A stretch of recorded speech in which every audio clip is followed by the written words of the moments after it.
Friend, আমি ইন্দ্রাণী দত্ত। আমি আজকে আমার চ্যানেলে খাই খাই চ্যানেলে দেখাচ্ছি একটা নতুন রেসিপিটার নাম হলো ধনেপাতায় মোড়া শিম। শীত শেষ, তাই শীতের সবজিও প্রায় শেষ। সেই জন্য শীত শেষ হওয়ার আগেই আপনারা এইভাবে শিম একবার রেঁধে খেয়ে দেখবেন, দারুণ লাগে। প্রথমে আমি কড়াইতে তেল দিয়ে দিয়েছি, সর্ষের তেল। তেলটা গরম হয়ে গেছে, এবার দিয়ে দেব কালো জিরে আর শুকনো লঙ্কা ফোড়ন।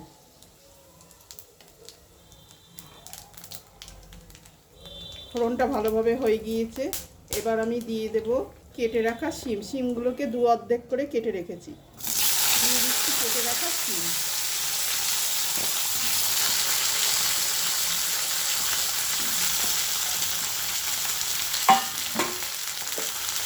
এবার শিমগুলোকে আমি ভাজা ভাজা করে নেব।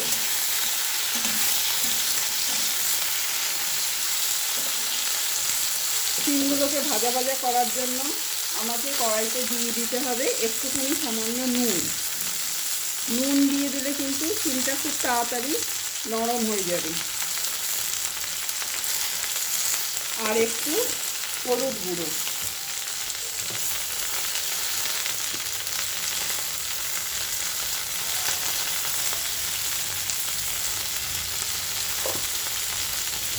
এবার নুন আর হলুদ দিয়ে আমি শিমটাকে খুব ভালোভাবে ভাজা ভাজা করে নেব।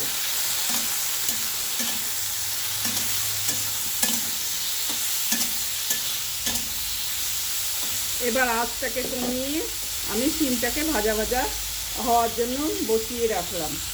আপনারা পুরো রেসিপিটা ধীরে ধীরে দেখতে থাকুন। এবার দেখুন শিমটা ভাজা ভাজা হয়ে গিয়েছে, আমি এবার শিমটাকে তুলে নিচ্ছি।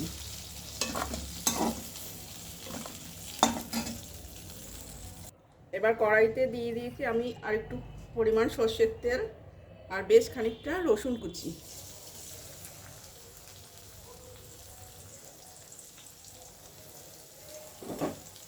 এবার রসুনটাকে ভালো করে আমি ভাজা ভাজা করে নেব।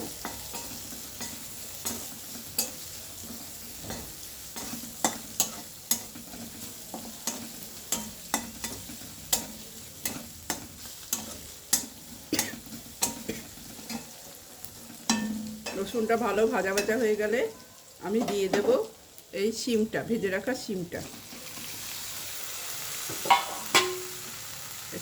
দিয়ে আবার রসুনটার সঙ্গে শিমটাকে আবার ভালো করে ভেজে নেব, দিয়ে আবার একটু ঢাকা চাপা দিয়ে রাখবো। এবার দেখুন আমার শিমটা আবার ভাজা ভাজা হয়ে গিয়েছে।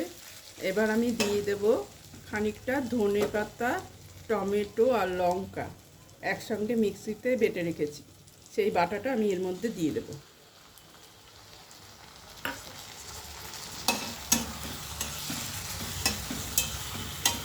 দিয়ে এই বাটা দিয়ে শিমটাকে আমি ভালোভাবে নাড়াচাড়া করে নেব।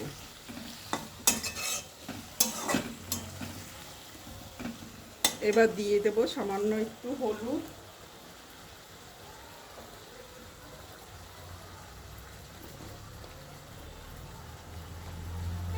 দিয়ে দেবো একটু সামান্য হলুদ, নুন তখন সামান্য পরিমাণ দিয়েছিলাম, এবার একটু নুন দেব,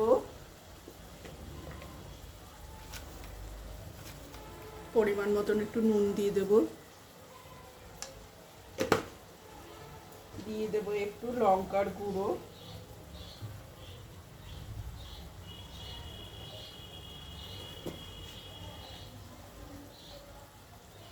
দিয়ে দেবো একটু লঙ্কার গুঁড়ো আর একটু চিনি।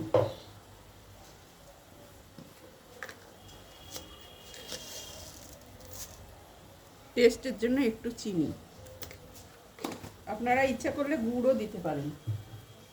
সমস্ত জিনিস দিয়ে আমি ভালো করে আবার নাড়াচাড়া করব, করে এর থেকে যে জল বেরোবে এই জলেতেই কিন্তু আমার রান্নাটা হয়ে যাবে। দিয়ে আবার এটাকে ঢাকা চাপা দিয়ে দেবো। এই দেখুন তৈরি হয়ে গেছে আমার ধনেপাতায় মোড়া শিম। এই দিয়েই এক থালা ভাত খাওয়া হয়ে যাবে। শুধু নামানোর আগে ওপর থেকে আমি একটু সর্ষের তেল দিয়ে নামিয়ে নেব। দেখেছেন কি সুন্দর দেখতে লাগছে, দারুণ টেস্ট আর খুব সুন্দর গন্ধ ছাড়ে। আপনার যদি রেসিপিটা ভালো লাগে তাহলে আপনারা বাড়িতে ট্রাই করবেন, করে জানাবেন যে আমার রেসিপিটা কেমন লাগলো। আর কমেন্ট করবেন, কোনো ভুল ত্রুটি হলে কমেন্ট করে জানাবেন। যদিও আমি ভিডিও সম্পর্কে সেরকম কিছু জানি না, তবুও আমি চেষ্টা করছি আপনাদের সাধারণ যে রেসিপিগুলোই দিতে। আমি যেহেতু সাধারণ, ওই জন্য আমার রেসিপিগুলোও সাধারণ। আশা করব আপনারা অবশ্যই বাড়িতে আমার রান্নাগুলো ট্রাই করবেন।